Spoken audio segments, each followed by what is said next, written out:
Muy buenas noches para todos. Sean todos bienvenidos a nuestra casa, la Casa de la Cultura. La Casa de la Cultura, como principal centro de formación artística y centro de promoción cívica, quiere seguir felicitando a Pueblo Rico en sus 105 años.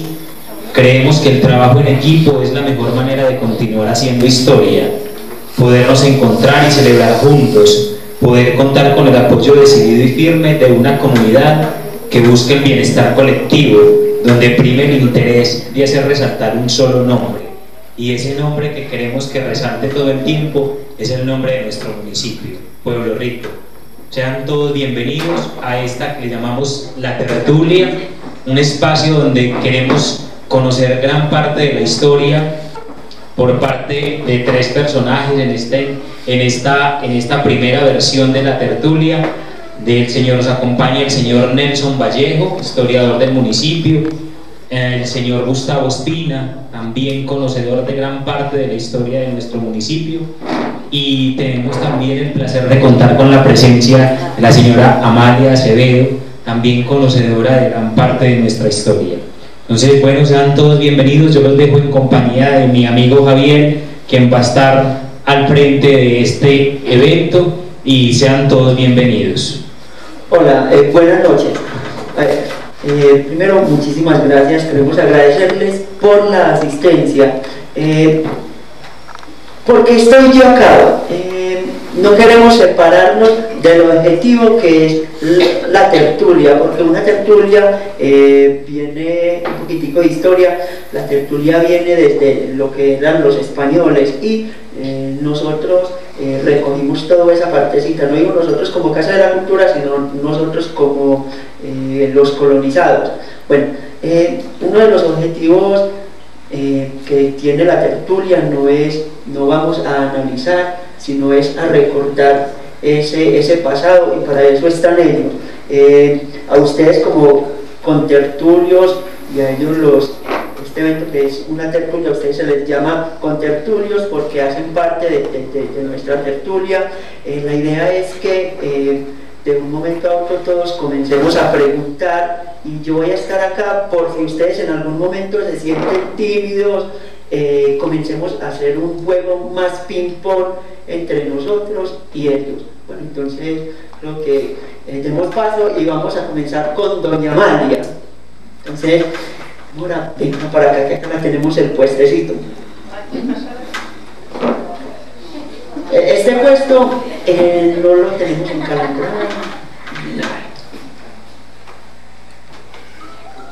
Doña María, le entrego.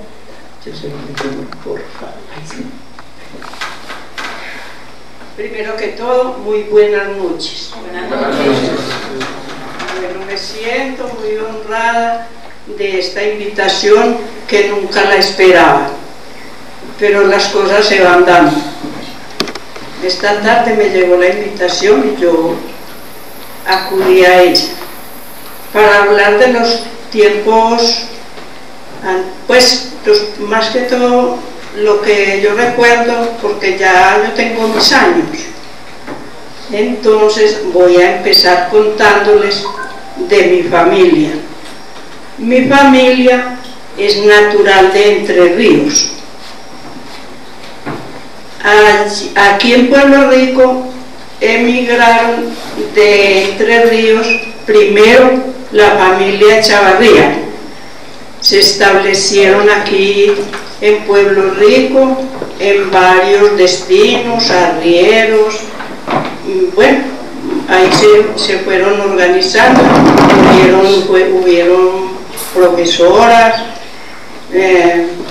tenían el hotel del pueblo, atraídos pues por la riqueza de Pueblo Rico. Ellos iban a Pueblo Rico, entonces invitaron a mi familia a que se vinieran para acá. La familia mía vendió la finquita que tenían en una vereda de Entre Ríos. Esa vereda se llamaba, o se llama todavía, Tururu. Se vinieron atraídos por la arriería, vendieron la finquita, compraron la casita donde aún vivo yo todavía y compraron las bestias para la arriería. A ellos les tocó sacar la piedra, sacarla no, cargarla, la piedra que en mucha parte está en el atrio de la iglesia. Otra, hay mucha parte en una finca de aquí del pueblo. También vino otra gente que eran los que labraban la piedra en la cantera, donde hacían pilones, y ellos como arrieros, un tío mío vivía en La Trocha y tenía, en el tiempo decía que yunta o no sé qué, un poco de bueyes. Entonces ellos en cajones bajaban de a 4 piedras de las que vemos en el atrio,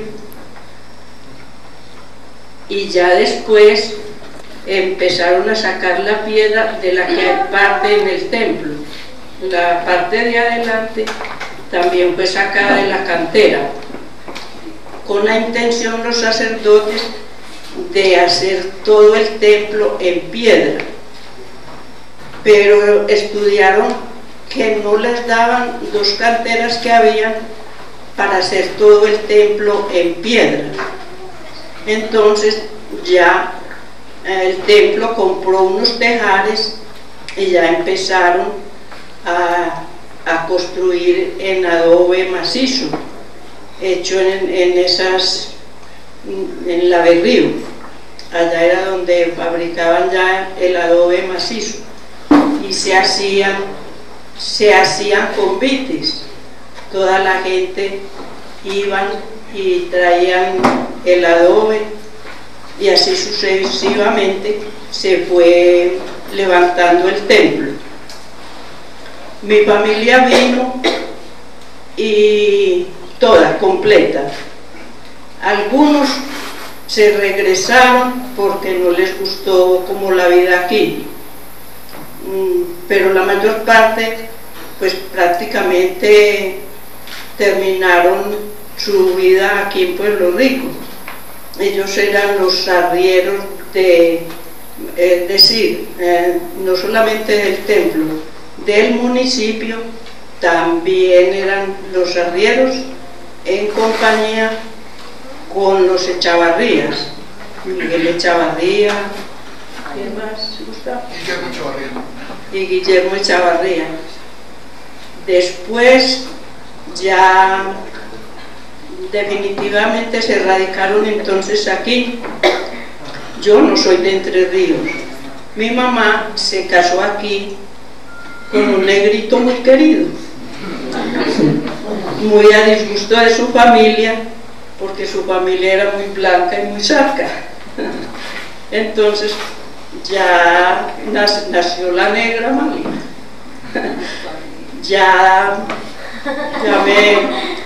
Yo ya no soy de la gente, pues yo soy nacida aquí. Mi papá y mi abuelo tuvieron aquí oficios varios. Mi abuelo era el que le tomaba las fotos a la gente, y salían y a una ponchera y mismo se la entregaban a uno. También estuvieron en el cementerio los dos, el padre y el hijo, eran los sepultureros. Mi papá perteneció a la banda antigua de donde estuvieron los Henaos y Buenaventura. eso. Él era el que tocaba el tambor mayor, pero murió muy joven. Yo tenía 1 año cuando él falleció. Bueno, por ese lado les cuento eso. De la iglesia sí quiero contarles, porque toda la vida a mí me llamó la atención. Ustedes saben que los sacerdotes antiguos eran muy bravitos. Ellos eran muy bravitos. Entonces resulta que aquí en este pueblo nombraron un personero que se llamaba José Muñoz, alias José Caucho. Ya el padre no le gustó que hubiera nombrado ese señor. Entonces el padre en el púlpito, como siempre, expresó su malestar por la nombrada de ese personero. El consejo se puso curioso. Lo llamaron al consejo que fuera. Y allá, vean, acabaron con el sacerdote, lo calumniaron, tal cosa. El sacerdote salió muy triste de ese consejo. Bajando las escalas, dijo estas palabras: aquí en este recinto jamás se volverá a difamar de un sacerdote. Y salió. Fueron pasando los días, se acercó la Semana Santa y no recuerdo cómo contaban, si fue jueves o viernes santo, ardió la consistorial, que así era lo que llamamos hoy el palacio, se le decía la consistorial. Oiga, se quemó únicamente la consistorial, siendo de Guadua, y las Casas Viejas también. Llegó hasta Casas Viejas y no pasó de ahí, no se quemó sino la consistorial. Bueno. Venga, para que todos comencemos a participar un momentico.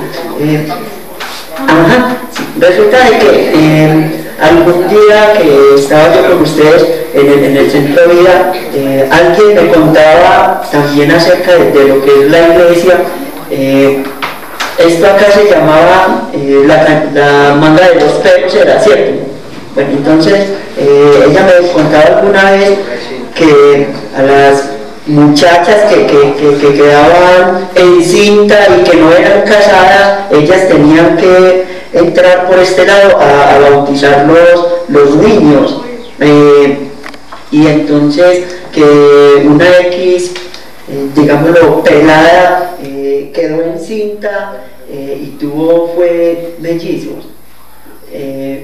Tuvo mellizos y a uno, femenino, masculino, a uno le iba a poner Nelson y a la niña no recuerdo cuál era el nombre que le iban a poner. Entonces el padre le dijo: no, es que como usted, digamos que está maldita, es muy sencillo, el niño se va a llamar Nelson y la niña se va a llamar Nelson. Entonces era una como de las historias que en algún tiempo estuvimos allá en el centro de vida como comenzando a hablar entre todos. Yo tengo varias preguntitas y tal vez aquí todos las conocemos o algunos no, y es donde queda la cantera. La cantera en La Trocha. ¿Todos sí sabemos? No. O sea, exactamente donde no. Eso. Sí, no, para la parte de allá. Había el camino así, donde se ve como la hondonadita, que ahí volteaba hacia Jericó. Más allácito. Entonces, hagamos el ejercicio. Listo, yo salgo de acá de la Casa de la Cultura y ¿por dónde me voy para la cantera? Por el camino viejo de Jericó. Por el camino viejo. Bueno, ¿y por dónde está Víctor, el camino viejo de Jericó?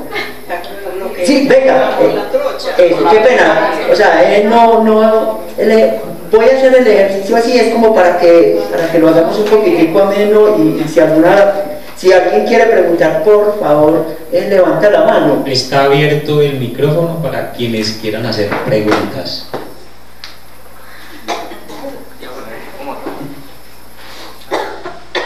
Buenas noches para todos. La señora, ¿cuál es tu nombre? ¿Me recuerda, por favor? Amalia. Doña Amalia, usted hablaba de que se vinieron precisamente de la familia, vinieron aquí a Pueblo Rico con la intención, que se vinieron porque había riqueza. Nos gustaría saber, pues, personalmente, y seguramente a muchas personas, a qué riqueza se refiere, porque creo que Pueblo Rico le dicen Pueblo Rico, pero es muy bueno saber la historia de Pueblo Rico porque le dicen Pueblo Rico y tal vez su respuesta sea muy importante para nosotros. ¿Por qué vinieron aquí por las riquezas, por lo que usted dijo ahora? Vea, primero se llamaba Besaida. Entonces, usted sabe lo que yo les decía ahora, a lo último le cambiaron el nombre porque en la Biblia dice: hay de ti Corosaín, hay de ti Besaida. Entonces ya decidieron que no iba a ser Besaida el pueblo. Entonces ya empezaron a buscar el nombre, y por el oro que traían los indios del San Juan, y lo traían aquí a Pueblo Rico, y por muchas riquezas de oro y por las tierras tan fértiles, surgió el nombre de Pueblo Rico. Esa es mi versión. Yo no sé, Nelson, que tiene más estudios. Yo quiero aclarar un poco sobre lo del nombre de Betsaida. Pueblo Rico nunca se llamó Betsaida, porque inicialmente, cuando se dio la fundación, Pueblo Rico se llamó La Calle, porque eran 3 cuadras en lo que es hoy la calle 30 Bolívar, y le denominaron La Calle porque en realidad no era más que una calle en el camino que de Jericó iba a Bolívar. Posteriormente, por ahí como a los 10 años, el nombre de la calle cambió y comenzaron a llamarlo Villa del Socorro, porque así se llamaba toda esta finca que tenía el fundador don Joaquín López Gaviria, y ese nombre le duró hasta 1898, cuando se reunió una junta en la cual estaba don Joaquín López Gaviria y otros personajes como don Teodosio Correa, don Aparicio Velázquez, don Serafín Gallego, no recuerdo los nombres de los otros personajes en este momento, y tomaron la decisión de ponerlo Pueblo Rico. En la zona rural ya se le decía Pueblo Rico, pero en la zona urbana se le decía Villa del Socorro. Entonces ellos tomaron la decisión de que tanto, es decir, la zona urbana y complementando la zona rural, se llamara Pueblo Rico. Esa es la versión que yo tengo.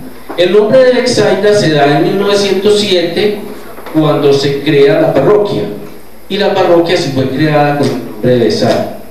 Ese nombre le duró hasta 1912, cuando por iniciativa de un obispo de Santa Fe de Antioquia se le cambió el nombre y se le puso el nombre de San Antonio, de Parroquia San Antonio de Pueblo Rico. Bueno, mi versión al tema de Betsaida es el siguiente. Recordemos nosotros históricamente que en el siglo VIII España, lo que se conoce como la península hispánica, o que se conoció como Hispania, es decir, lo que se conoce como Hispania fue lo que hoy es, o es lo que hoy es España, Portugal, parte de Italia y parte de Alemania. Todo eso se conoció como la región o el territorio de Hispania, que fue el nombre dado por los moros, árabes, musulmanes o sarracenos al nuevo territorio que habían conquistado. Esa conquista dura desde el siglo VIII hasta el siglo XIV, es decir, donde en el siglo XIV empieza, digamos, la expulsión de los árabes de España, y recuerden que esa fue la época donde Fernando de Aragón, y se hace todo el proceso de conocimiento de América. Los viajes de Colón inician en el siglo XIV precisamente. A partir de la expulsión de los moros, algunos moros no conversos, y los moros se les llama moros porque ellos practican la religión musulmana, ¿cierto? Y muchas personas de esos no quisieron convertirse al cristianismo y fueron expulsados de España y también llegaron a América, aquí a América. Pero bueno, vamos para el tema de Betsaida.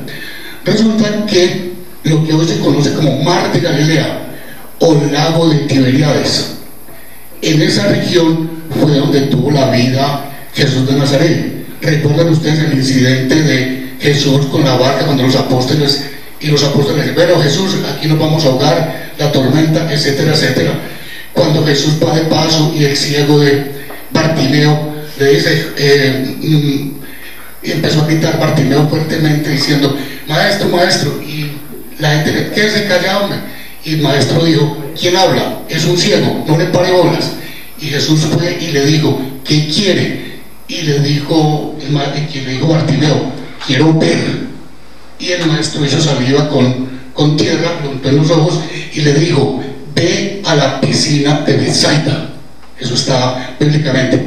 Y Betsaida en el hebreo antiguo, recuerden que el hebreo fue antes que la cultura árabe, y Bet quiere decir pueblo, y efectivamente alrededor del lago de Galilea o lago de Nazaret era una cantidad de, digamos, de personajes que pescaban en esa zona. Recuerden también a Jesús cuando va pescando con sus apóstoles y le dijo, tira las redes, y yo, no hay nada que pescaron, tiraron las redes, eso se llenó tanto. Es en ese mismo lago, el lago de Galilea. Entonces hay un pequeño poblado que se llama Betsaida, y Betsaida en la traducción hebrea quiere decir Bets, que es el pueblo de Saide, que es el pueblo de los pescadores.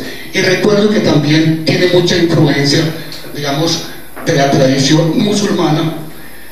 Se quiere borrar de esa tradición musulmana, digamos, en América, y concretamente en el suroeste llega una cosa totalmente nueva, es decir, nombres como Betsaida, nombres como Betania, que era el sitio de donde vivía el amigo predilecto de Jesús. Estamos hablando de Lázaro, estamos hablando de Pablo de Tarso, el predicador que se convierte posteriormente al cristianismo. Estamos hablando de las murallas de Jericó. Ahí tenemos entonces la recopilación de Betania, de Betsaida, de Tarso, de Jericó. Estamos hablando del mar de Galilea y se traduce en unas veredas del municipio de Puerto Rico. Estamos hablando del monte de Sinaí, y todo eso hace parte de nuestra cultura. Entonces es otra visión sobre el tema de Betsaida. Muchas gracias. Sí, qué pena, ya le iba a interrumpir porque este es el espacio de doña María. Muchísimas gracias, sino que a veces, entonces, como tenemos tantas cositas que contarnos, de pronto interrumpimos con el tiempo de doña María. ¿Qué tiene más para contarnos? Yo ahorita estaba, usted me decía que se vinieron y entonces comenzaron a vivir donde actualmente vive, pero ¿cómo eran esas casas? Esas casas eran de tapia. ¿Y qué es tapia? Tapia es tierra pisada. Tierra pisada. Mira, lo que pasa es que yo no sé, he visto que hay casas que son una misma casa y dos entradas. ¿Por qué? Porque casi en todas las casas había la entrada para los animales. Para los animales, pero sí. Tenía solamente para los animales, y ya los dueños entraban por la puerta principal. Sí. Y sí, toda la gente, todo el que iba a la casa entraba por su puerta principal, y en toda parte la otra puerta la llamaban el portón de las vacas, digamos, o de las bestias. Siempre, casi siempre en la parte de atrás había el lugar para el ganado, porque había cuando eso no se veían leches que uno comprara, sino que era el ganado y las bestias, porque toda la gente de los campos, el transporte eran las bestias. Venga, usted ahorita me decía que vino aquí cuando era niña, ¿cierto? No, yo nací aquí. Listo. Sí, mi familia. Sí, yo que era muy niña cuando vino. No, mentira. Venga, ¿qué pasaba con...? Es que a mí me dicen que, ay, verdad, en esos tiempos, si usted no obedecía, se lo llevaba el diablo, que se lo tragaba a la tierra. Eso que si es verdad o esos son cuentos que nos metieron para, como, ay, téngale miedo. ¿Eso qué? Pues esos son cuentos que toda una vida los oímos, de que no se le podía contestar a los padres, pero que no los vimos, porque ahí mismo se abría la tierra y se los tragaba. Que yo recuerdo que le decían a uno que, ay, si no hace caso se lo va a tragar la tierra. Y llegaba la otra, es que hay que darle una pela con verbena. Y eso, pues, ¿qué es la verbena? La verbena es muy común, eso es una maleza, pero es muy fina y pica. Y pica. Inclusive, y es una hierba amarga, que si uno está enfermo le dan bebida de verbena y se compone del estómago.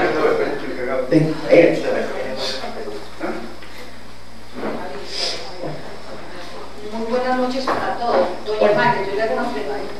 Usted está hablando más o menos de qué año en que su familia llegó acá, para uno más o menos ubicarse en el tiempo. Mi familia llegó en 1917. Y antes habían venido la familia Echavarría. Pero venga, su familia no tiene nada que ver con los Echavarría de Medellín, con los que llevaron el caballo, ¿cierto que no? No, entonces no. No, es que ya me iba a alejar otro poquitico. Venga, ¿quién tiene alguna otra pregunta?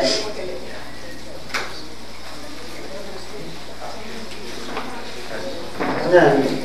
Mi familia tiene... Espérate, que venga. ¿Cómo se decía en esa época? ¿Cómo se decían las mujeres y cómo se decían los hombres? Los hombres se vestían con mulera. ¿Qué es una mulera, cierto? Yo tengo una foto de uno de los arrieros tíos míos con su ruana, fuera mulera o fuera ruana. Y pantalón ancho, era una correa anchísima la de los hombres, las mujeres eran de manga larga, de cuello muy alto y vestidos largos. Es que, otra pregunta, yo pregunto más que verdad. Acá hay una foto de Puerto Rico, no sé si todos la hemos visto, del año 36, 1936, 1930. Y ahí hay unos niños, sí, con unos pantalones corticos, ya luego hay otro que son como más grandes y ya con los pantalones más abajo. ¿Eso qué es? Que decían, no, usted como es chiquitico se tiene que vestir con los pantalones, ¿o qué? Se vestían con ese pantalón corto hasta los 18 años. A los 18 años ya se decía, se largaron el pantalón y ese día se emborrachaban. Venga, ¿y con qué se emborrachaban en ese tiempo? Pues en ese tiempo pues había tapetusa. ¿Qué es tapetusa? Venga, ¿quién sabe qué es tapetusa? Dan, casi ninguno. No, pues es que ¿qué es tapetusa? Es una aguardiente que se hacía. Tapetusa era un aguardiente que se hacía en un lugar que todavía existe en Jericó. Pues no hacen el aguardiente, le decían el zacatín. Es un aguardiente como muy de la casa, que utilizaban el anís y utilizaban alcohol, pero eso era un aguardiente muy peligroso, porque fácilmente la gente se podía intoxicar con él. O eso era lo que se decía en la época, porque cuando se creó la fábrica de licores comenzaron a perseguir dicho aguardiente y prácticamente se acabó en casi todos los pueblos. En todos los pueblos había un lugar donde se hacía el aguardiente que se llamaba tapetusa. Eso no lo veo. Una pregunta con lo que acabas de decir, Nelson, y es decir que era peligroso porque la gente se podía intoxicar, más sin embargo lo consumían. Habían muchos intoxicados entonces en ese tiempo. Parece que sí. Según lo que yo tengo entendido es que la gente en ese tiempo se intoxicaba y era algo muy difícil porque en Pueblo Rico no había hospitales. Entonces las personas, por ejemplo, se intoxicaban en Pueblo Rico y la tenían que llevar hasta Jericó para poderlas intoxicar, que en Jericó era donde existía el hospital. El hospital de Pueblo Rico comenzó a construirse en el año de 1928 por iniciativa de una señora que se llamaba doña Leonor Montoya, Doña Leonor Montoya comenzó a hacer comestibles, a vender en la plaza pública, y así se comenzó a hacer el Hospital de Pueblo Rico, que hoy es el Centro Vida. Venga, doña María, venga, ahora tenga, ya sí me canso mucho también. Vea, hablando de ilegalidad, ustedes que me hablan o nos hablan del aguardiente, que en cierto momento fue ilegal, pero también en algún momento se dice que el tabaco, usted Yo tengo alguna noción del tabaco. ¿Pero usted fumaba tabaco? No. Así sí. La familia de mi papá, ellos eran de los que aquí decían que doblaban tabaco, ¿entiende? Entonces ellos compraban el tabaco a gente del campo al escondido de la autoridad. La gente aquí, los antiguos, les tocó pagarlo mucha cárcel porque los visitaban y les encontraban contrabando, decían ellos. Entonces, por eso había las rentas. Las rentas tenían que ir donde fabricaban los tabacos, que mi abuelo y la esposa de él, que no era mi abuela, sino la madrastra de mi padre, entonces tenían aquí fábrica de tabaco. Pero tenía que ser, ellos decían que amparaban, o sea que venían las rentas y amparaban el tabaco, y no podían hacer sino la cantidad que habían amparado. Bueno, doña María, como somos, todavía nos quedan dos, muchísimas gracias. Bueno, muchísimo gusto.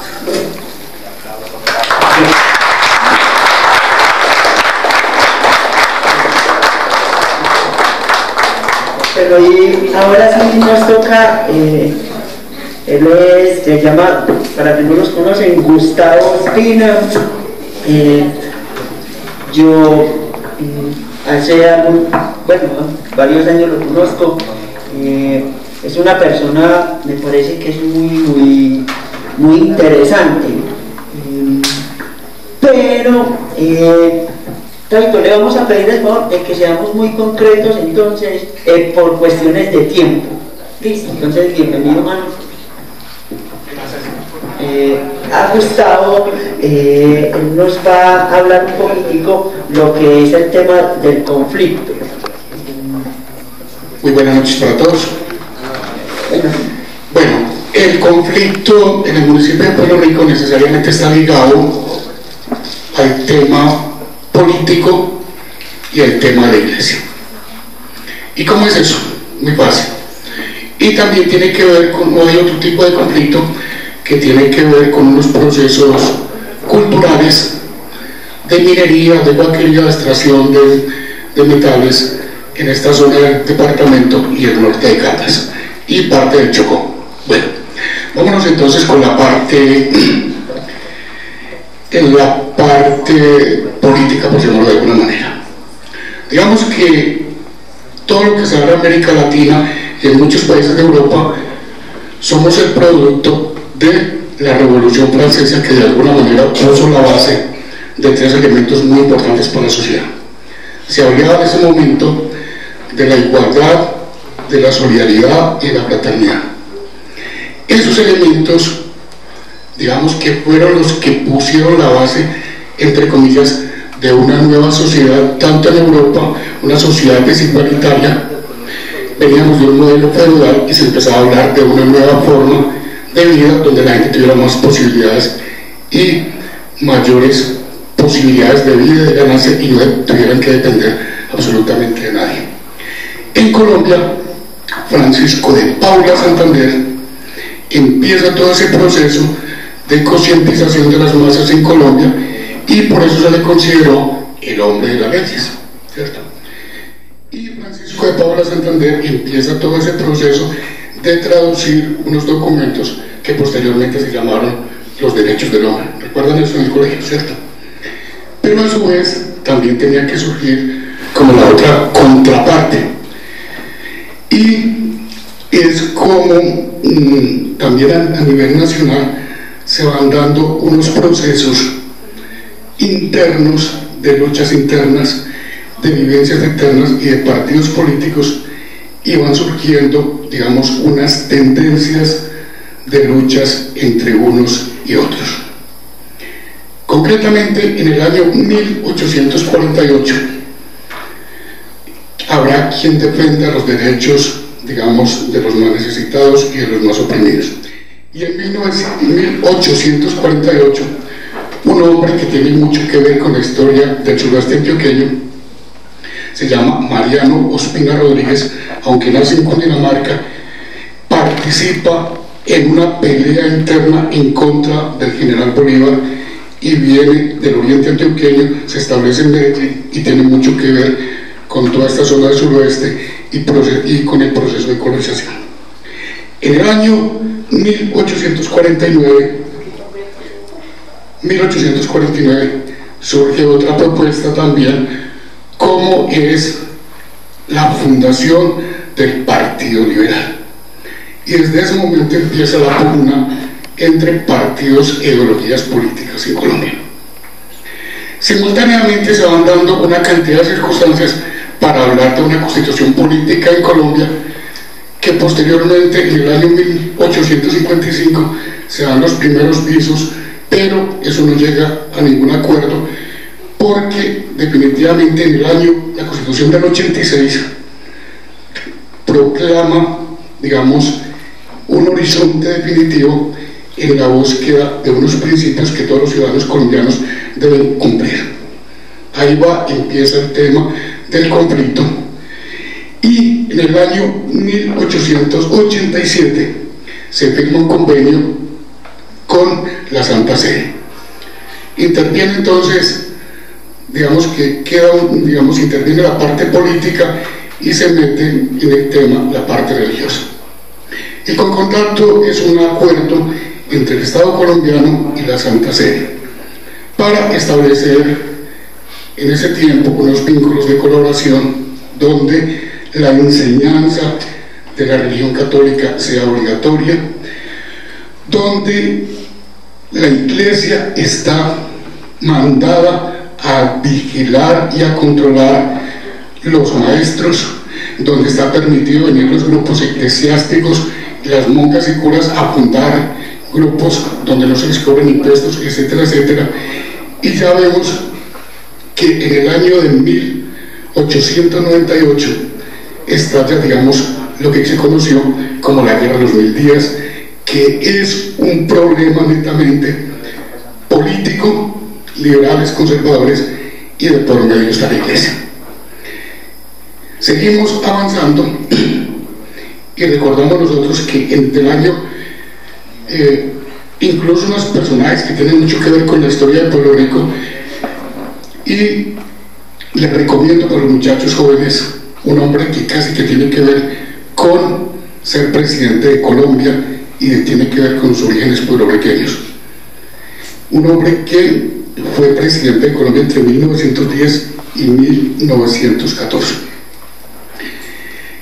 Estamos hablando de, ¿quién me recuerda? ¿Quién sabe?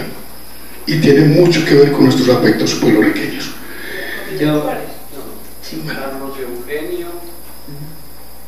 Carlos Eugenio. Carlos Eduardo Restrepo. Ese hombre tiene que ver mucho con los territorios que había por aquí, esta zona del suroeste, y posiblemente se le atribuye el nacimiento en estas zonas del territorio que era de Pueblo Rico para ese momento, que ya era municipio. Listo, continuamos. Y sigue el conflicto, la pugna entre liberales y conservadores, y en el año 1946 a 1950 está el presidente de Colombia, un hombre criado y conocido en esta zona del suroeste, que realmente hizo mucho, bastante, por el fortalecimiento y le dio todo el impulso a la zona del suroeste de Antioquia. Es decir, la zona del suroeste de Antioquia creció grandísimamente y de ahí se tomaron muchos elementos de crecimiento para Pueblo Rico. ¿Por qué? porque surge una cosa en esta época, como fue el tema del ferrocarril de Amagá, que cruza y empiezan las inversiones grandes de un hombre tan importante como don Coriolano Amador. ¿Y por qué es importante don Coriolano Amador?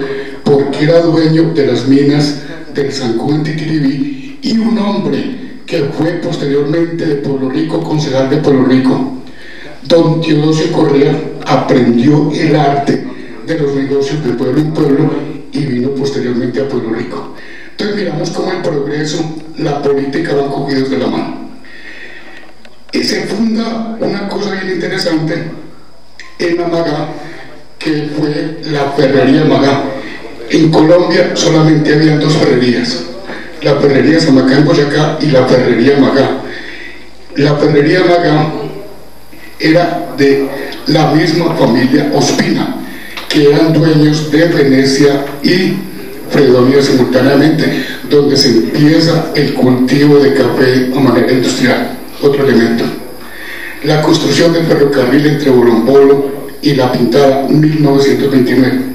En fin, y se empieza, digamos, un proceso de desarrollo económico, pero también hay unas luchas internas de conflicto, mi querido Javier, que dan a la traste en el año 1948 con la muerte del caudillo Porfirio Gaitán, y empieza, digamos, una pugna interna entre, pero ya más sangrienta y más llevada al extremo, como son las pugnas entre liberales y conservadores.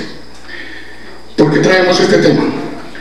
Porque la Iglesia Católica juega un papel importante en ese tema de las pugnas políticas, no solamente en el suroeste, en Antioquia, sino en Colombia, como el Estado colombiano, en cabeza del presidente de Colombia, se hacen unos acuerdos para decir que el partido conservador es el partido de la Iglesia, y hay unas cosas que son interesantes, como son el tema de la unión familiar, el tema de la educación, el tema de los principios religiosos, que son unos valores fundamentales, innegables, pero también por otro lado había unos principios de conceptos liberales que nunca fueron permitidos, y se llegó a tal extremo en esas circunstancias, en la parte social, que a muchas personas, por ser liberales, de pensamiento liberal, no de trapos ni de colores, se les negó el derecho a ser enterrados en cementerios católicos. Recordemos que la Iglesia tenía el poder y el mando para administrar los cementerios católicos. Quien abdicara, quien protestara en contra de la Iglesia, no podían ir a un cementerio católico, ni podían... Qué pena, por allí van a preguntar. Claro. Bueno, Gustavo, a mí me surgió una pregunta, y entonces estamos hablando, y me quiero centrar principalmente en Pueblo Rico. Sí, entonces, si la Iglesia tiraba más para el lado conservador, sí, entonces ¿quién hacía el papel de mediador entre liberales y conservadores? Ese tipo de cosas siempre fue, digamos, la Iglesia fue tirante en el sentido de tiramos para lado conservador, por ese unos principios que es decir, conservar unas tradiciones que en esencia eran buenas, ¿cierto? Es decir, la familia es el eje fundamental de la sociedad. Papá y mamá tienen que ser el eje articulador. La Iglesia es el principio articulador de los principios familiares y sociales, ¿cierto? Y había una cantidad de cosas ahí, pero no se permitía el otro tipo de cosas. Llegó al extremo en que libres pensadores de aquí del suroeste, que hubo varios, entre ellos el Indio Uribe de Andes, otro hombre bien importante que fue Antonio José Restrepo, es decir, llegó incluso a... No, yo quiero que usted nos haga un ejercicio de nombrar, no explicar, nombrar los momentos históricos del Pueblo Rico a nivel político, por decir algo. Yo soy de los, más o menos, en el 73 hay un momento histórico. Écheme para atrás, pero nombrando fechas y nombrando momentos históricos, no explicándolos. No, eso es tanto hacer, lo que pasa es que me emociono meter. Bueno, listo. Entonces, se nos queda recordado un poquitico ahí, pero bueno. En el año 1959 se da una cosa en el mundo que se llama el Concilio Vaticano II. Y ese Concilio Vaticano II es empezado por Juan XXIII. Y empieza en el año 59 y digamos, con la muerte del Papa Juan XXIII, que es el 3 de junio de 1963, iba a la segunda conferencia para hablar del tema social, y eran las 5 conferencias, y aquí en esta zona de Colombia pues había una cosa que estamos hablando de la iglesia que no obedecía a lo que la iglesia quería decir en ese momento. Era una mirada a los pobres, una mirada a los más necesitados, y se habla entonces de la iglesia de una mirada a la gente más necesitada, y se habla de una opción preferencial por los pobres. Ahora sí, del 60 al 70, en el año 1960, si es que quiere que hablemos de eso, mitad, toma... No, pero no se me va a adelantar, no se me va a adelantar. Pueblo Rico fue nombrado, fue fundado en el 66. ¿Qué momentos históricos, por decir algo? En el 1890, la guerra de los 1000 días, en el 49 tal cosa, en el 70, para que los muchachos se nos lleven al menos una reseña por momentos históricos.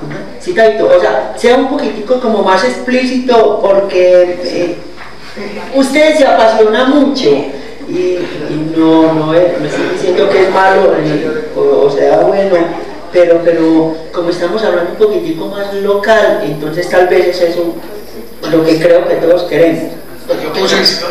Yo por ejemplo quisiera saber, porque me estoy imaginando, me estoy devolviendo a esa época, y es si es en ese momento la iglesia prefería, por decirlo así, a los conservadores, entonces la gente liberal no quería la iglesia. Yo me imagino eso. Es decir, los que eran liberales no iban a la iglesia, o tenían un recelo en contra de la iglesia si la iglesia prefería a los conservadores. Es que de hecho se dieron muchas estigmas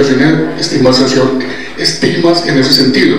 Es decir, llegaron momentos en que los mismos sacerdotes le decían: usted se tiene que cambiar de partido político si quiere que le bauticemos su hijo, se tiene que convertir al Partido Liberal. Qué pena, pero yo creo que nos estamos adelantando un poquitico, porque eso va después de lo que pregunta Omorcillo, y me parece que son fechas exactas, digamos. En Pueblo Rico tal vez ¿qué pasó cuando se dio la guerra de los 1000 días? ¿Cómo afectaba eso a Pueblo Rico? Digamos, ¿qué pasaba en ese momento entre liberales y conservadores? Usted como liberal en ese tiempo, no hablando del 48 o en esa década, ¿usted podía venir al pueblo o no podía venir? Entonces, como atrasarnos un poquitico. Perfecto, entonces hablemos de épocas históricas. Entonces, guerra de los 1000 días. En la guerra de los 1000 días se determina exactamente de cuál posición política es usted, y se empieza la confrontación, es decir, incluso se crean repúblicas independientes, lo que posteriormente se habló con los temas de la guerrilla, pero se crean veredas netamente liberales, municipios netamente liberales, y eso llegó a suceder en Colombia, es decir, en ese tiempo, y la gente quedaba estigmatizada, o se metía a un bando o se metía al otro, pero no había términos independientes para hablar de esas cosas. Dale.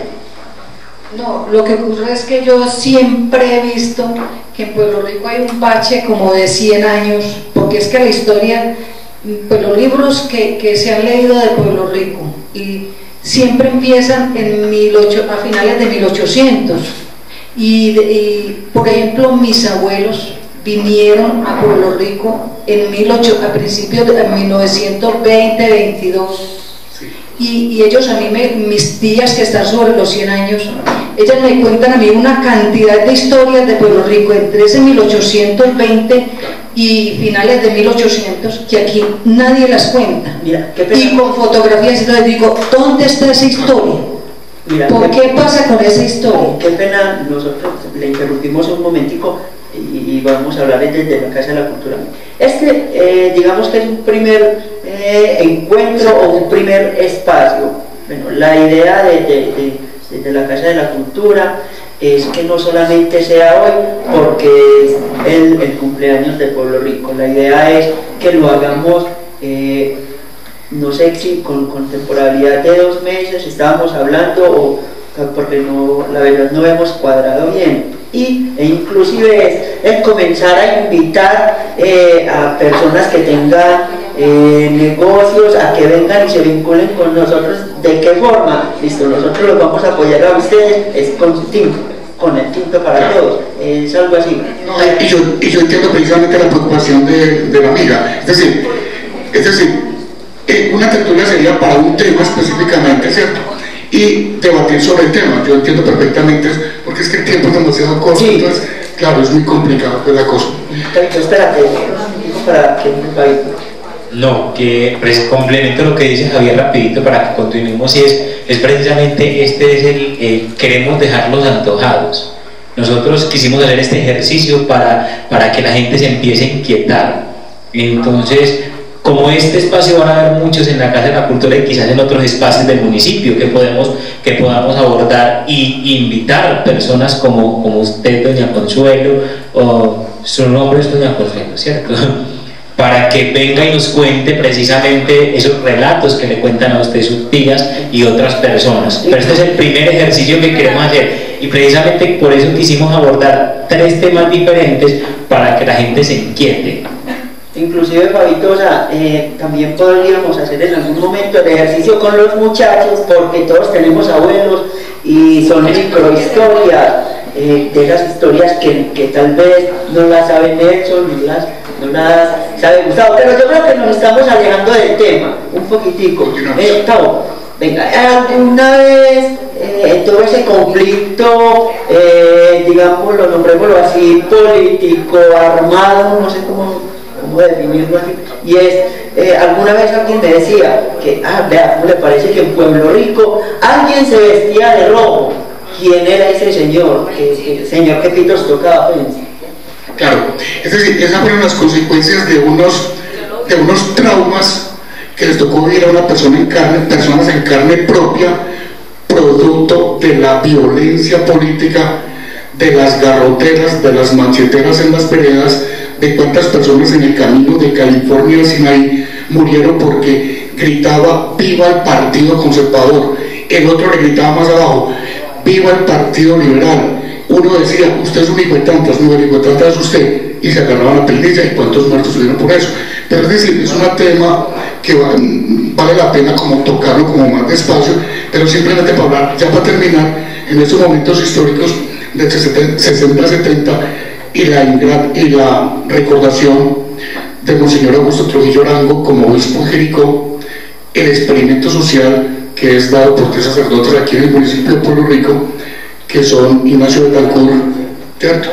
Vamos a hablar de Ignacio Betancourt, del padre Elkin Osorio y el padre Germán Ledesma.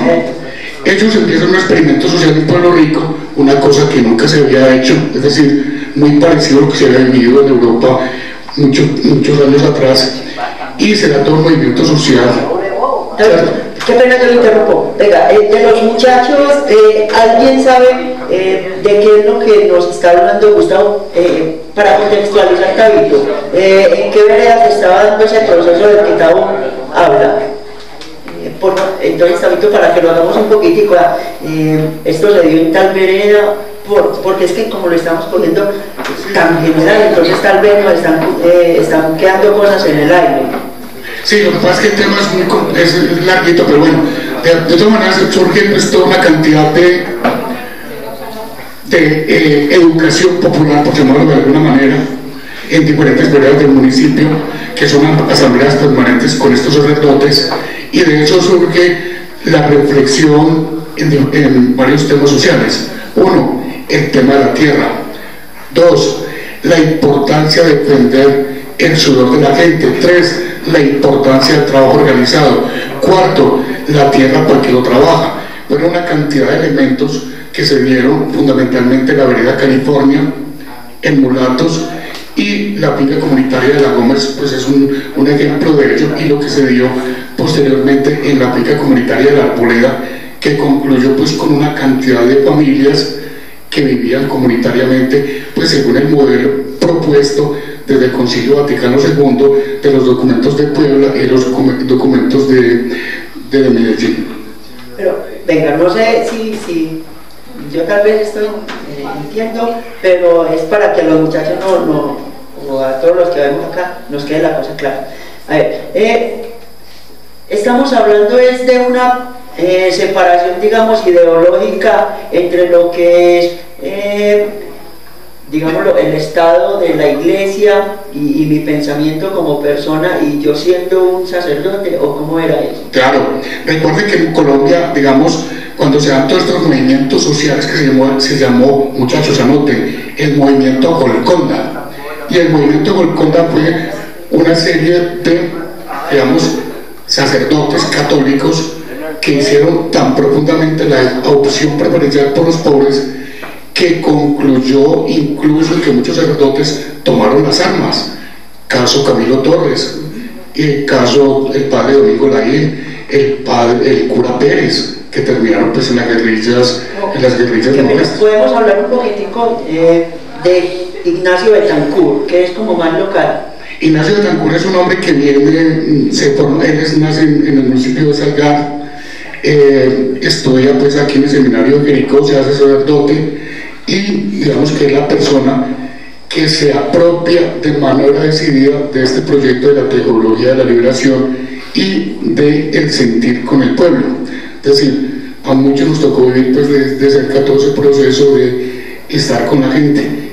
Un ejemplo, donde don Luciano Cardona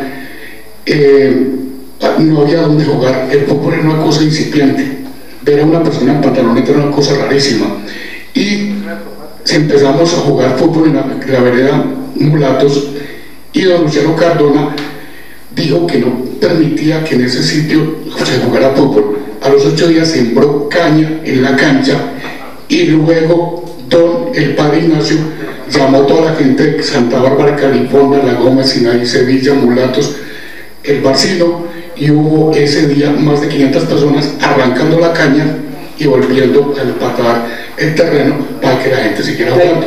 Qué pena, es que yo creo que ahí es donde todos queremos que ustedes nos cuenten, porque me pareció, observé la cara de algunos y entonces el gesto cambió, como que ahora sí están hablando de lo que nosotros que conocemos, o quién era ese señor. Bueno, del padre, no, Luciano Cardona. No, Luciano, ¿de quién? Pues para que podamos. Luciano Cardona era un señor que tenía unas tierras, como tantos señores aquí en Puerto Rico, el papá de Pepo, de Diego Cardona, de Olandina, etcétera. Un señor que simplemente no sabía en el momento, tenía una finca panelera en el Mulato, ¿cierto?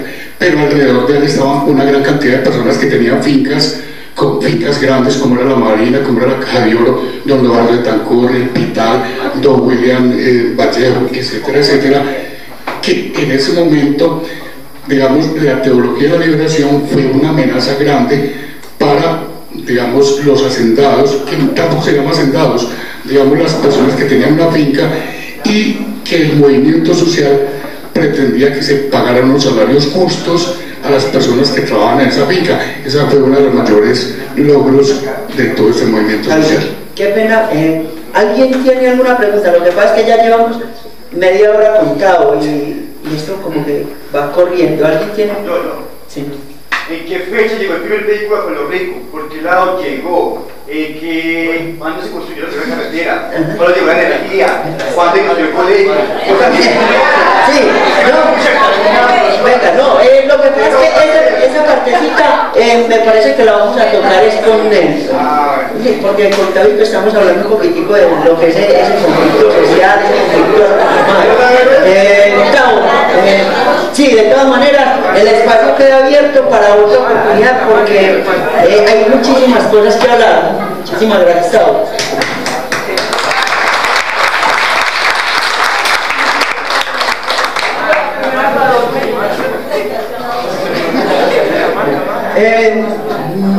Yo creo que para qué presentar a Nelson. creo que aquí Nelson es tan famoso que prácticamente es familiar de todos. Con Nelson, venga, usted gente que nos va a hablar. Específicamente me dijeron que me centrara un poco en hablar de don Joaquín López Gaviria, el fundador. Pero para hablar un poco sobre don Joaquín López, yo me tengo que ir un poco más atrás, y es a esa faja de terreno donde hoy se encuentra el municipio de Pueblo Rico, fundado por don Joaquín López Gaviria. Tenemos que en 1835 una faja de terreno de 160.496 fanegadas entre el río Arquía. Qué pena, Nelson, ¿qué es una fanegada? Una fanegada es menos que una cuadra. Y que ese lote de terreno quedaba entre el río Arquía y entre el nacimiento y la desembocadura del río San Juan. Era un terreno bastante extenso. Sino que por allá, es Arquía. Arquía es un río que existe un poquitico más arriba de esta población de Caramanta. Exactamente. Resulta que esa faja de terreno nadie se venía a colonizar. Era algo que estaba en selpas, solamente habían algunos grupos indígenas, y para 1935 unos ricos de la Villa de la Candelaria de Medellín, que así se le decía para la época, de Río Negro y de algunas poblaciones aledañas a Medellín, le propusieron compra al gobierno del Estado Soberano de Antioquia. Entre esos señores estaban don Juan Santamaría Izaza, el papá del fundador de Jericó, don Gabriel Echeverri Escobar y don Juan Uribe Mondragón. Ellos compraron a peso fanegada todo ese inmenso territorio. Ese inmenso territorio antes se le denominaba como desierto o infierno de Carmona. ¿Por qué? Porque un señor de apellido Carmona trató de venirse a colonizar y se perdió en esa selva. Entonces ahí comenzaron a decir, no, es que eso es un desierto, eso es un infierno de Carmona. Posteriormente, cuando estos señores adquirieron las tierras, ya se le comenzó a dar otro nombre, y era la concesión Echeverri, en honor a don Gabriel Echeverri, o la concesión Caramanta. En esa concesión Echeverri o concesión Caramanta, en esa faja de terreno, se comenzaron a fundar unos pueblos, en lo que nosotros denominamos hoy como el suroeste medio. El primer pueblo que se fundó fue Caramanta, que lo fundaron en 1840. Luego se fundaron Andes y Jericó en 1850. Luego en 1958 se fundó Támesis. En 1860 se fundó Jardín. 1866 se funda Pueblo Rico. Ahora sí llego yo a lo que es Pueblo Rico. Resulta que para 1865, que ya estaba fundado Jericó, para 1860 que estaba fundado Jericó, nadie se quería venir para este lado donde está Pueblo Rico a colonizar, porque siempre la gente pegaba para los lados, para las tierras más calientes, o sea, a orillas del río Cauca o a orillas del río San Juan, pero para acá nadie se venía a colonizar. Para 1860 las tierras que hoy tiene Pueblo Rico eran de un señor que se llamaba don Eleuterio Echeverri Vázquez. Don Eleuterio Echeverri Vázquez era hermano de Clara Linda Echeverri Vázquez, la esposa del fundador de Jardín. A ese señor, don Joaquín López, en 1862, en la Notaría Segunda de Medellín, le adquiere estos terrenos donde hoy está sentado Pueblo Rico, que era toda esta parte donde está Pueblo Rico, la vereda California y la vereda La Gómez, y toda esta parte por acá de la Berrío y esas veredas por ahí como muy adyacentes. Esa era la finquita que adquirió Joaquín López Gaviria. Eso fue en 1862.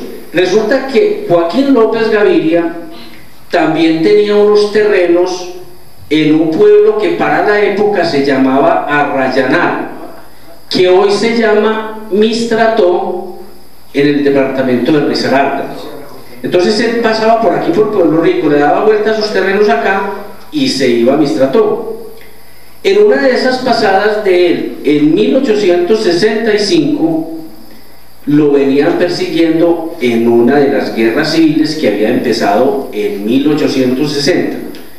Ahí voy a lo que contestaba, a lo que preguntaban ahorita a Gustavo.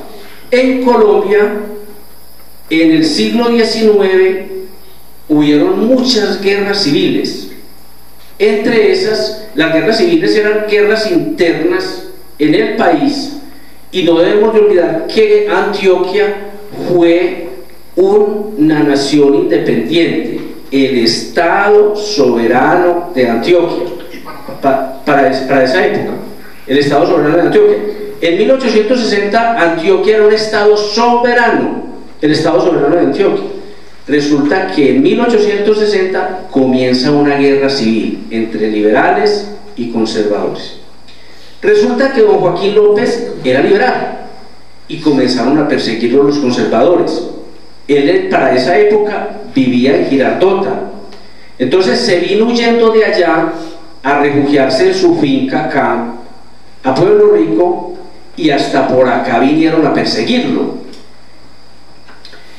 Y resulta que para la parte de arriba donde queda la Guacatala había una ciénaga bastante grande, por donde hicieron el barrio de este barrio de Altos de la Esperanza, por aquí para la parte más abajo había una ciénaga muy grande, y él tuvo que ir a esconderse allá y se tuvo que meter en la ciénaga, y para poder respirar él utilizaba un popito de higuerillo, de la mata de higuerillo, que tiene unos popitos alargados.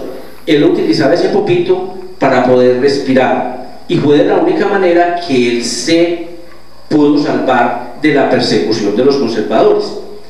Porque vea, además de eso, don Joaquín López Gaviria tenía una degeneración genética que todavía hoy existe en nuestra familia, y es que tenía un dedito más en las manos y tenía un dedito más en los pies, y resulta que para 1860 la gente casi toda andaba descalza.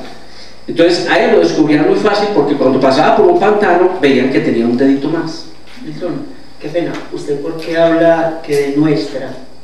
Porque don Joaquín López Familia era mi bisabuelo, era mi bisabuelo. Yo sí sabía, es que sí, para que todos nos resulta que estando ahí metido en esa ciénaga, él hace una promesa a la Virgen del Perpetuo Socorro y le dice que si lo salva de eso, que si él puede salir de ahí de esa ciénaga, él le funda un pueblo.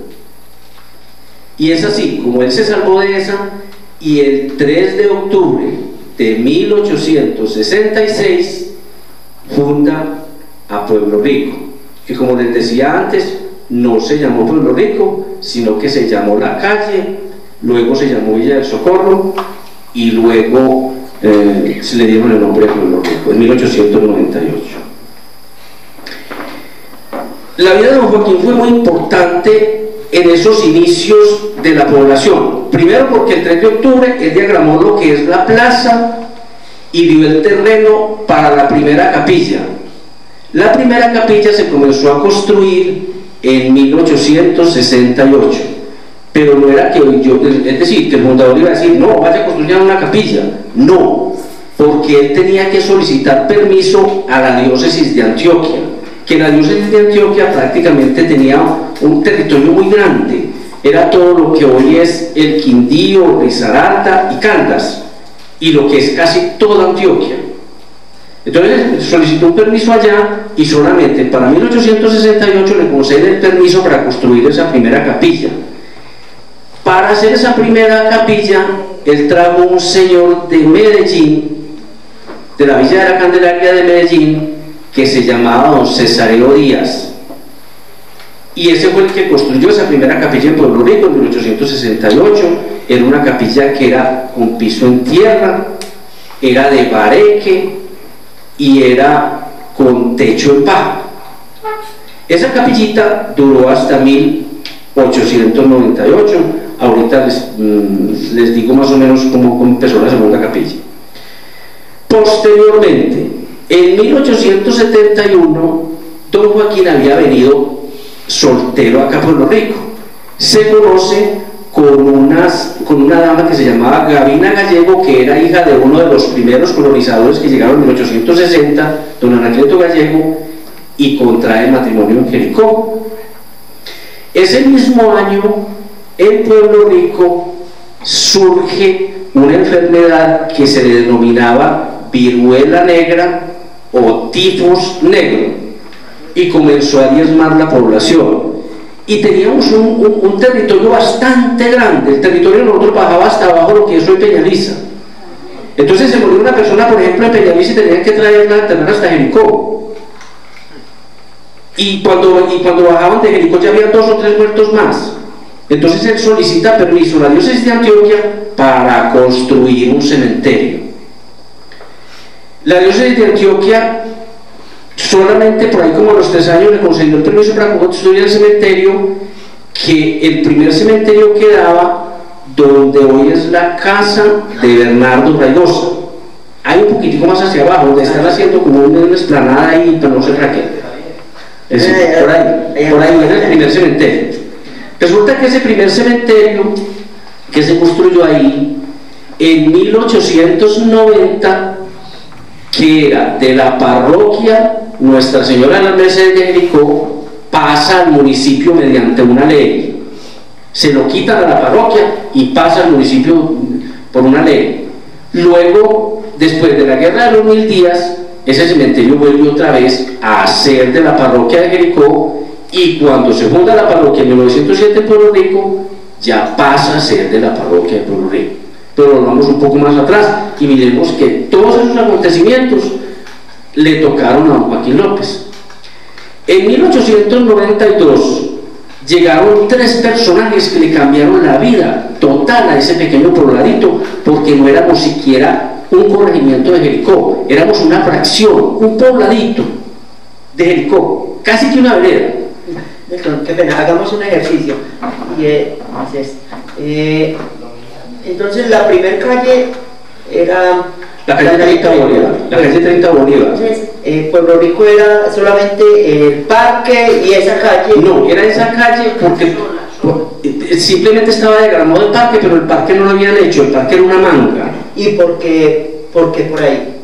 Porque no más allá, o cuál objetivo había ahí, o sea, había un camino que comunicara de Jericó a tal parte, o claro, es que Pueblo Rico comenzó a crecer y comenzó a formarse en el camino que de Jericó iba a Bolívar, y ahí se formaron prácticamente 3 cuadras en esa calle, 3 cuadritas. Y inicialmente la plaza no existía, la plaza era una manga, y en esa manga, en 1868, antes de construir la primera capilla, venía un sacerdote que era párroco en Jericó a hacer misa ahí, en esa manga. Es más, tengo un dato para contar: las campanas que hoy están en el templo parroquial están desde 1868, inclusive antes de construir la primera capilla. No sé de dónde las trajeron, sé que las trajeron, yo sé que las trajeron ahí, no sé de dónde, pero sé que están desde 1868, y para tocarlas, para llamar a la gente a misa, las pusieron 2 horquetas y un palo atravesado, y ahí las tocaban. Bueno, pero entonces, como les decía yo voy avanzando un poquitico. En 1892 llegaron 3 personajes que le cambiaron prácticamente la vida a ese pequeño pobladito. Era don Teodosio Correa, que posteriormente fue el fundador de Hispania, don Serafín Gallego y don Aparicio Velázquez. ¿De dónde venía don Teodosio Correa? Don Teodosio Correa venía de Envigado, pero había estado trabajando en las minas del Zancudo, como les decía ahorita Gustavo. Era arriero en las minas del Zancudo y conocía mucho territorio. Lo mandaron acá a Pueblo Rico a hacer una vuelta y se quedó acá. Pero don Teodosio Correa era un tipo que ya tenía dinero. Don Aparicio Velázquez era de Andes y don Serafín Gallego era descendiente de los colonizadores que habían venido de Guarne. Ellos comenzaron a pensar que Pueblo Rico tenía que ser otra cosa, no ese pequeño pobladito ahí, porque imagínense que don Gabriel Arango Mejía decía que para 1892 Pueblo Rico era una cosa desordenada, una cantidad de casas que tenían teja no tenían teja de barro, sino que todas tenían teja de paja y de madera, y era una cosa desordenada, no había calles, simplemente estaba la plaza y alrededor de la plaza había una cantidad de casas. Y ellos dijeron, no, hay que coger y hay que ordenar a Pueblo Rico, y comenzaron a ordenar a Pueblo Rico. Ya para 1866, 4 años después, ellos le solicitan al Consejo de Jericó que cree el corregimiento de Pueblo Rico, y efectivamente el Consejo lo crea, pero solamente duró 2 meses. A los 2 meses otra vez el Consejo de Jericó quitó otra vez el corregimiento de Pueblo Rico, y así nos quedamos hasta 1905, cuando el Consejo de Jericó crea el corregimiento de Pueblo Rico el 25 de mayo de 1905. Nelson, no sé si será, bueno, la pregunta mía o de todos, ¿por qué? Porque se termina tan pronto Pueblo Rico de ser corregimiento. Bueno, entonces vamos ahí en 1905. Ya no voy a contestar, ¿por qué tan rápido? Resulta que Pueblo Rico comenzó un crecimiento acelerado, y esos 3 señores comenzaron a darle mucha vida a ese corregimiento en 1905. Llegamos que en 5 años Pueblo Rico había crecido tanto que ya tenía casi 12.000 habitantes, tanto en el área urbana como en la zona rural. Y es ahí cuando en 1910 llega un hombre que es muy adelantado en su tiempo, que llega como tercer cura párroco de Pueblo Rico, que es el sacerdote Juan Crisóstomo Ospina. Desde su llegada, él llegó con la idea: esto es un pueblo que ya debe ser municipio. Este es un pueblo que ya debe ser municipio, y comienza con esos 3 personajes a decirle a la gente: este debe ser municipio, este debe ser municipio. Y tenía una ventaja, y es que él tenía un amigo en la asamblea departamental. Y él se fue y habló con ese amigo de la asamblea departamental y le dijo que por qué no hacía una especie de ordenanza, como un bosquejo de ordenanza, a ver si ellos podían sacar de que Pueblo Rico fuera municipio, ya en 1911. Ya llevaba un año acá, en 1911, y él hace ese bosquejo. Esa ordenanza que yo les leí hoy en el cementerio es un bosquejo que hizo Juan Crisóstomo Ospina, pero por tan bien documentada. Imagínense que el mismo día que Juan Crisóstomo Ospina presentó su ordenanza en la asamblea departamental, ese mismo día se la aprobaron, que fue el 16 de marzo de 1911, para que Pueblo Rico fuera un municipio más de Antioquia y de Colombia.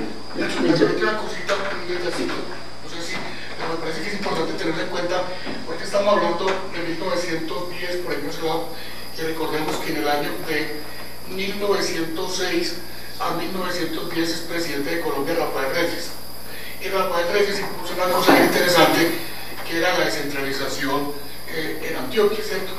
Y recuerda usted, Nelson, que se da un tema de descentralización, donde Jericó se convierte en capital, Jericó, capital del departamento, Santa Fe de Antioquia, Medellín y Sonsón, quedan 4. Entonces son toda una coyuntura política, social que se da en ese momento para llegar a donde usted dice con el padre Ospina. Hay muchas cosas para hablar. Jericó se oponía a que Pueblo Rico fuera parroquia y a que Pueblo Rico fuera municipio. Es más, yo lo puedo asegurar que desde la época de que se creó la parroquia en 1907, el 10 de julio de 1907, existe una rivalidad entre Pueblo Rico y Jericó, que aún con el paso del tiempo todavía continúa. Eso todavía continúa, porque eso lo creó el padre Álvaro Tulio Naranjo, que era párroco de Jericó en esa época. Álvaro Tulio Naranjo, en el púlpito, cuando crearon la parroquia de Pueblo Rico, se regó en contra de Pueblo Rico, y entonces la gente de Jericó comenzó a tenerle fobia a Pueblo Rico, a pesar de que era corregimiento de allá. Y a partir de ese momento comenzó una rivalidad grande entre Pueblo Rico y Jericó. Y luego de eso, pues Pueblo Rico llegara a ser municipio y Jericó no podía pasar por eso, porque prácticamente le estaban quitando las mejores tierras que Jericó tenía, porque Pueblo Rico siempre ha sido una despensa en cuestión de comida. La mayoría de la comida que se llevaba a Jericó cuando éramos una fracción, cuando éramos un corregimiento, se llevaba de acá de Pueblo Rico a Jericó, y cuando Pueblo Rico comenzó su vida jurídica propia, Jericó comenzó a decaer. Nelson, y de casualidad no existían algunas pugnas, digamos, entre personas que fuesen a encontrarse, listo, ¿sabe que nos vamos a poner hoy a pelear porque ustedes se separaron de nosotros, entonces nos vamos a cascar? Sí. Es más, en 1912 se dio la primera revuelta política que se conoce en Pueblo Rico, debido a eso, debido a la separación de Pueblo Rico de Jericó. Es más, ese día que hubo una revuelta política, que prácticamente fue un domingo, hirieron varios personajes que venían de Jericó a vender sus artículos en la plaza de Pueblo Rico. Esa revuelta política que le tocó al padre Juan Crisóstomo Ospina, y que él la logró sortear muy bien, porque es que el padre Juan Crisóstomo Ospina era coronel. Él se había hecho coronel y le habían dado ese título en la guerra de los 1000 días. Entonces él sabía cómo eran esas pugnas políticas y cómo eran esas guerras, y a él le tocó sortear eso, y él sacó avante el pueblo en 1912, cuando esa primera pugna política. Venga, hablamos de chismes. ¿Quién era más peligroso, los de Pueblo Rico o los de Jericó? No, porque, o sea, lo pregunto es por una doble intención, que tal vez, no sé si me estoy adelantando mucho, y es lo de la cuchillada pueblorriqueña. Es por eso que lo pregunto. No, vea, hay una cosa muy particular, y te la voy a contestar de esta manera. Resulta que estábamos hablando ahorita de unas guerras internas que se daban entre liberales y conservadores. Jericó siempre ha sido un pueblo conservador, y para la época en que Pueblo Rico fue municipio, era un pueblo eminentemente liberal. Entonces ahí comenzaban esas guerras entre liberales y conservadores, y por eso es que le digo que en 1912 hubo prácticamente como una revuelta política, la primera que se conoce en el Pueblo Rico. Y de casualidad no es, bueno, en lo que usted ha investigado, digamos que listo, aparte de los sacerdotes que habían acabado de sacerdote y los que hubiesen en Jericó, entre ellos no habían rencillas. No, bueno. No sé. Era muy chiquito, no, le está diciendo bien. Okay. No, era que simplemente, digamos, había una cosa por el tema de las rencillas, era por la envidia, es decir, para nadie es un secreto que la industria, la gran industria, nace en Pueblo Rico, es decir, la industria nace en Pueblo Rico, y digamos, la empresa José María Estrada Ochoa, que es el gran visionario y el gran empresario, empieza a trabajar en Pueblo Rico. Claro que en Jericó los hijos de Francisco Santa Nelson también habían hecho el curso con la gente Estrada. Pero estamos hablando entonces había ese tema bien interesante. El otro tema bien interesante era la gran producción panelera que había en Pueblo Rico, es decir, con maquinaria tirada por caballos y bueyes, pero ya la había. La gran producción de cacao, Recuerden que la Compañía Nacional de Chocolates, lo que hoy se conoce como el Grupo Nutresa, el 30% de las acciones nace en Pueblo Rico. Ese es otro dato bien interesante para los puertorriqueños. Y digamos, el tema del cultivo de tabaco a la orilla del San Juan pasaba por Puerto Rico rumbo a Jericó. Entonces había digamos, entre comillas, una envidia de la buena por el territorio puertorriqueño: industria, producción agropecuaria, ganadería, tabaco. Sí.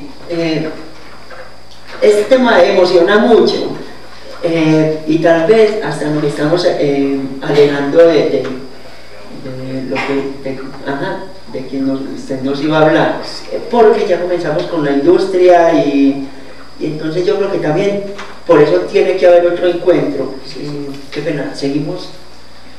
Vea, volviendo un poco atrás y por lo que me preguntaban inicialmente, que me preguntaban por don Joaquín López Gaviria, hay dos versiones del nacimiento de don Joaquín López Gaviria.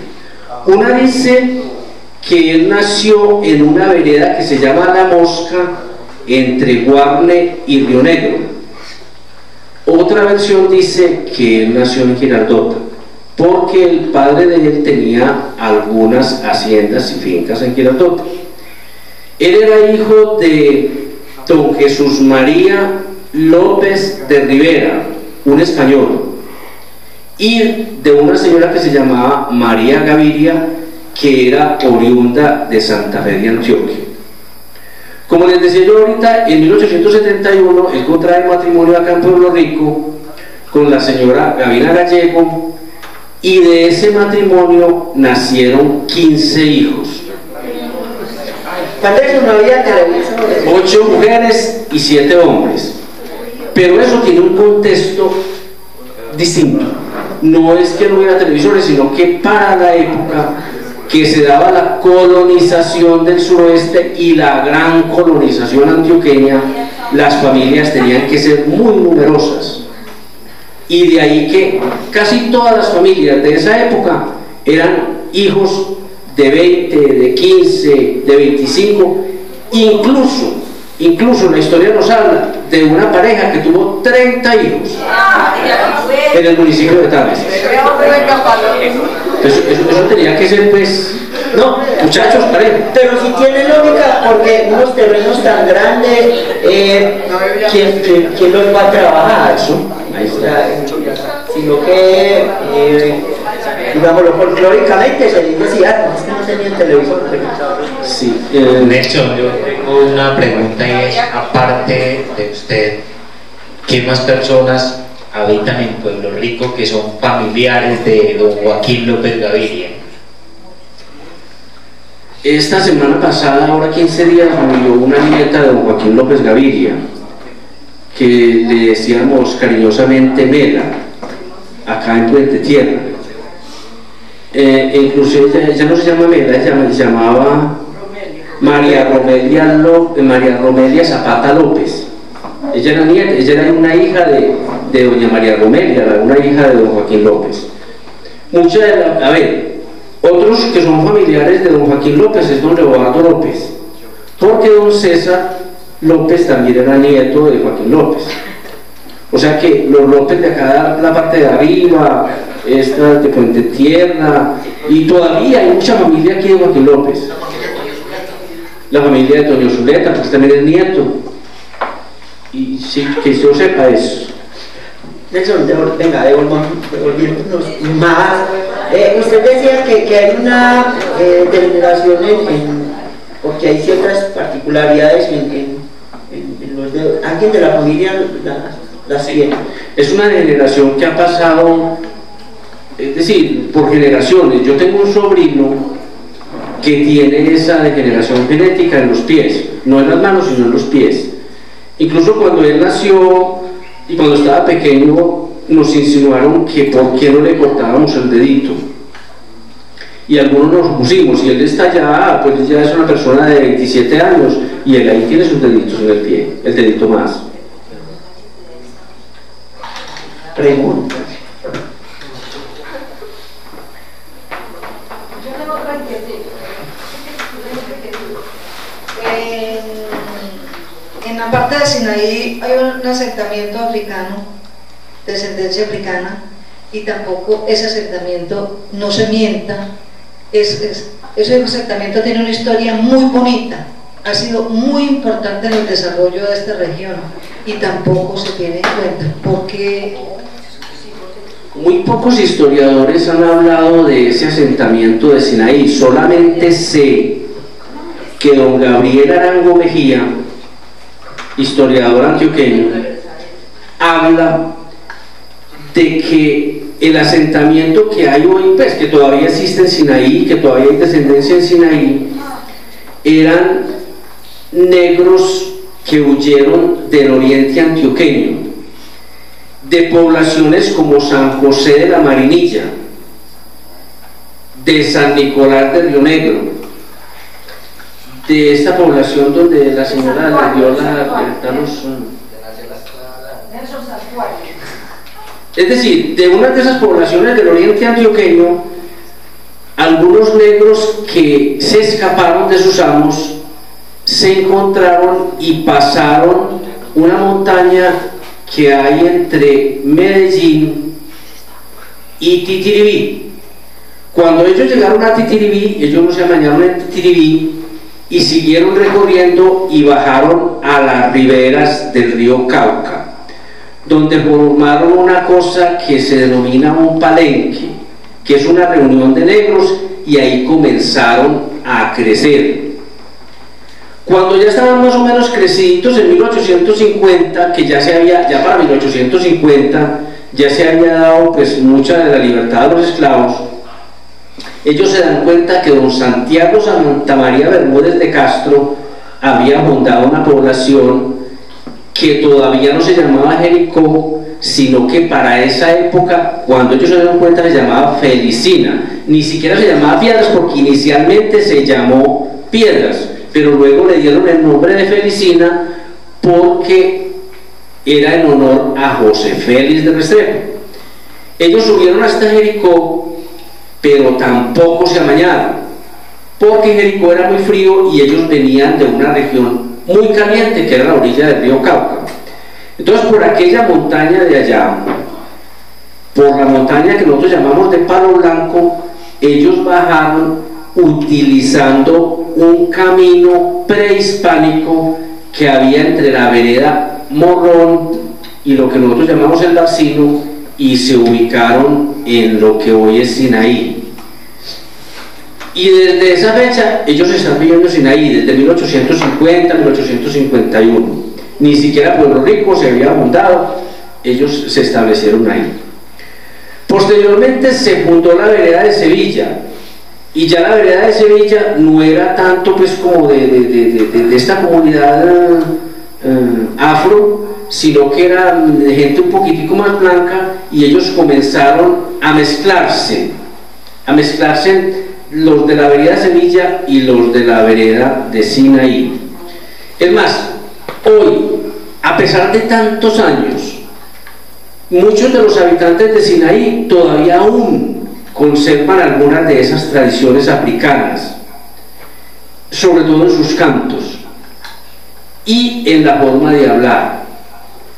Si ustedes cogen, por ejemplo, hablan con alguien de Sinaí, más o menos mayorcito, y le preguntan que le diga escritura, ellos no le dicen escritura, ellos le dicen esquituya, porque es que es un acento más que africano. Muy recientemente, cuando se iba a fundar la capilla de Sinaí, el obispo de Jericó, no este que hay ahorita, sino el anterior, bajó allá a decir una misa y se quedó muy impresionado, porque ellos tienen sus propios cantos para amenizar la misa, y él se quedó supremamente impresionado y preguntó que por qué esa comunidad actuaba así. Nelson, qué pena, dentro de, digamos, todas esas prosaicas, en lo que es la vereda de Sinaí y Sevilla, entonces, ¿hay un documento que eso lo respalde, o simplemente son ¿De dónde sacó usted la información? De Gabriel Arango Mejía, historiador antioqueño. Es el único que habla de eso.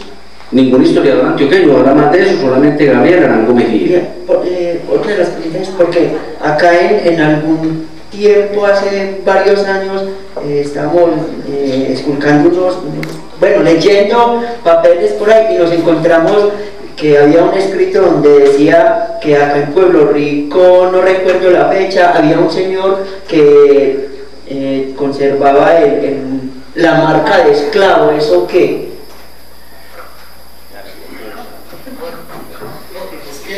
Hay otro elemento bien importante dentro de ese tema de los negros, y es lo siguiente. Ya que os supongo el comentario. Hay un tema, recuerdan ustedes a doña Javiera Londoño, oriunda de Río Negro, y doña Javiera Londoño, ella fue la madre, digamos, que inició el proceso de no esclavitud, de darle la libertad, la libertad a los esclavos, ¿cierto? Y recordemos que aquí había unos centros donde los esclavos, digamos, hacían su trabajo. Uno, eran utilizados los esclavos en las minas de la Baipe, que es un territorio entre Antioquia y Chocó, y los negros eran utilizados como esclavos en las minas de la Baipe. Otro momento histórico que de pronto fue en las minas de Santa Fe de Antioquia. Hoy en día están en Santa Fe de Antioquia encartados con el tema de la minería, se volvió eso. Otro tema fue las minas del Zancudo en Titiribí, y otro las minas de aquí de Caldas, ayúdenme Nacho, pero en oro en Caldas, aquí en Marmato Caldas. Entonces tiene mucho que ver con eso, y después ese sería un tema específico para otra tertulia. Pero qué pena. Bueno, sí. Que ese señor que nos tocaba pues con ellos. Claro, es que los esclavos les ponían marca, como poniéndole marca al ganado, para saber de quién eran propietarios. Es decir, usted compraba un esclavo a Julano de Tal, a Omar Bando, con su marca, y quedaba marcado para que le trabajara a una persona X. Quedaban marcados toda la vida. Eso es cierto. Vea, lo que pasa es que en 1892, cuando se comenzaron a construir las casas de segundo piso en Pueblo Rico, que son las casas prácticamente que están alrededor del parque,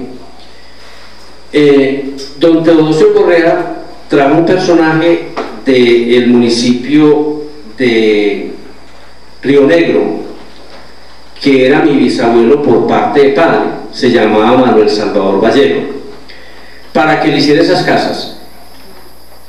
Cuando él trajo ese personaje para que hiciera esas casas alrededor del parque, donde está la casa de su abuelo, ¿todo lo de la familia? Sí, donde está la casa de su abuelo, había una casa bajita con techo de paja, y ahí vivía un esclavo que había sido esclavo de Rengifo. Yo no recuerdo, Rengifo era como un personaje en Antioquia, no sé. Y resulta que ya ese esclavo le habían dado la libertad, se había venido a vivir a Puerto Rico y vivía ahí en esa casa. Entonces, cuando se hace referencia a la construcción de las casas de Puerto Rico, se habla de ese esclavo y se dice que ahí había un esclavo que había sido propiedad de Rengifo.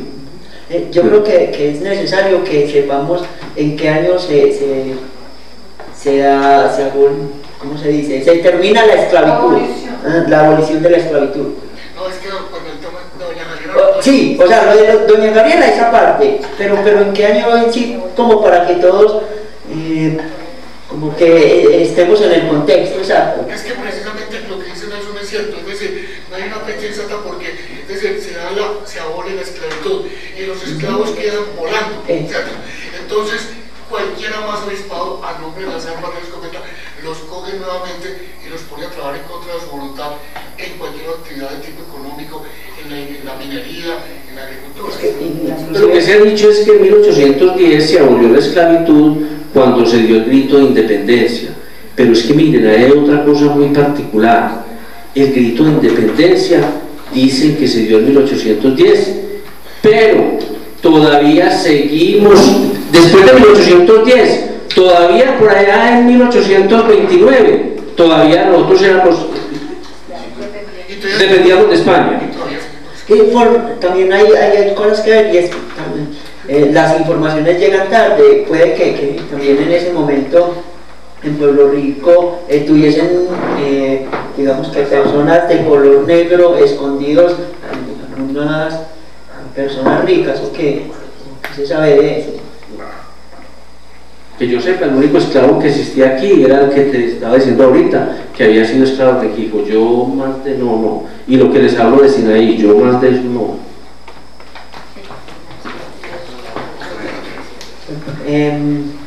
Yo creo que ya quedamos muy iniciados. No sé si alguien...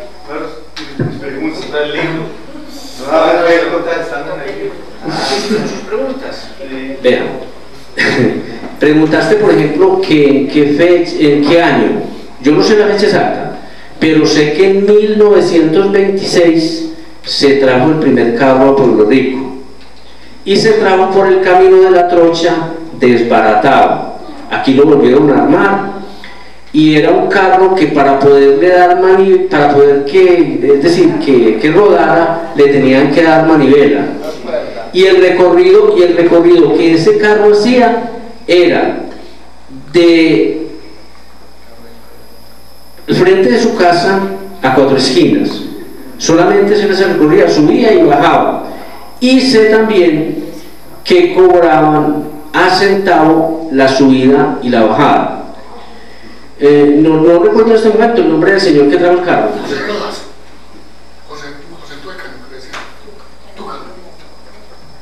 ¿Cuál era otra pregunta que habías hecho? Perdona. La energía.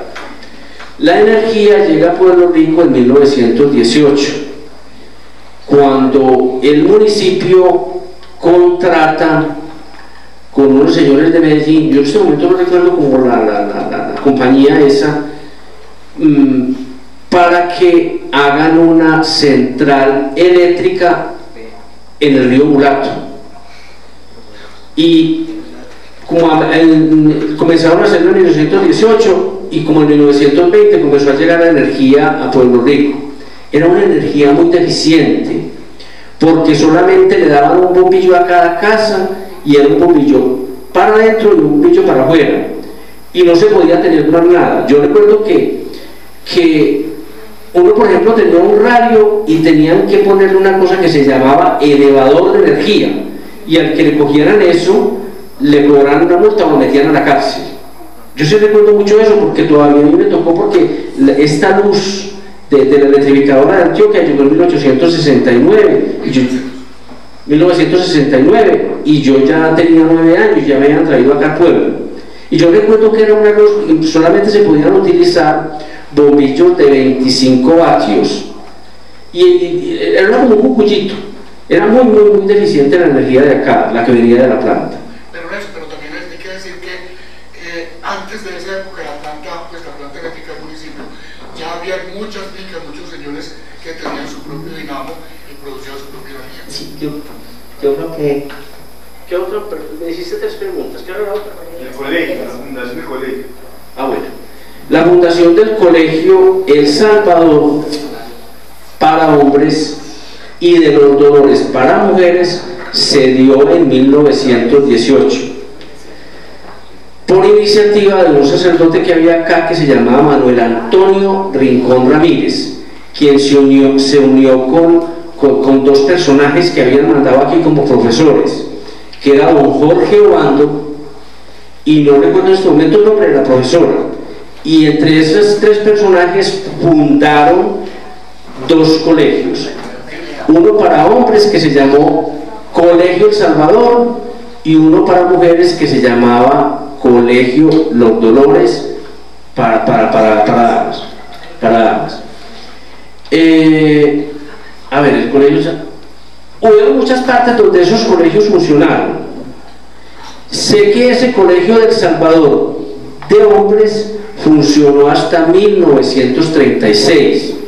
En 1936 se acabó y hasta 1940 no había colegio ni para hombres ni para mujeres. Sé que en 1940 se crea el gimnasio Santo Domingo Sabio para hombres y se crea un colegio de señoritas que ya se llamaba el Colegio del Perpetuo Socorro, que funcionó donde hoy está la Casa Cural, pero no era esta Casa Cural, sino que era la Casa Cural vieja, y era regentado por unas monjas capuchinas. Solamente estos dos colegios duraron por ahí como hasta 1950, cuando se crea el Colegio Santo Domingo Sabio para hombres y sigue funcionando el de mujeres del Perpetuo Socorro. En 1959 no había ninguno de los dos, y tanto el consejo como la parroquia comienzan a gestionar para crear otra vez de nuevo el Colegio El Salvador de hombres y la normal de señoritas Los Dolores. Y es así como llegan estas hermanas de María Mediadora a regentar la normal de señoritas Los Dolores, y el colegio de El Salvador sigue funcionando como hombres. Como en 1967 se termina la normal de señoritas Los Dolores y se fusiona con el colegio El Salvador, y ya comienza a llamarse, no se llama colegio, sino que se llama Liceo Departamental El Salvador, integrado entre hombres y mujeres. Y de ahí para acá viene funcionando el Colegio El Salvador integrado desde 1967. Muchas gracias. Yo creo que ya con esto quedamos todos muy iniciados. La idea es ya Fabián como director, tal vez reunirnos. Yo creo que va a ser necesario el involucrar más personas, inclusive de más edad, y otros que vengan a la tertulia. Fabi. No, nada, agradecer la presencia de estos tres ilustres personajes y a ustedes por venir, por acompañarnos. Yo creo que aquí está la gente que tiene que estar, ¿cierto? Entonces eso para nosotros es lo más importante. A ustedes gracias por aceptar el llamado, a la profe Ofir por traernos sus alumnos. Yo sé que muchos de ellos venían con otras expectativas y aquí se instruyeron un poco. Bueno, nada, agradecerles, muchas gracias, y pues les vamos a estar contando cuándo será la próxima tertulia. Incluso también sería interesante hacer un sondeo de qué temas quieren ustedes como comunidad que tratemos en la tertulia, para que las personas, pues ellos tres y otras personas más que queremos que también se sienten aquí a contarnos de la historia de Pueblo Rico, pues entonces... Yo creo que también es un reconocimiento a los muchachos por su silencio, por la escucha. Sí, demasiado. Entonces, muy bien.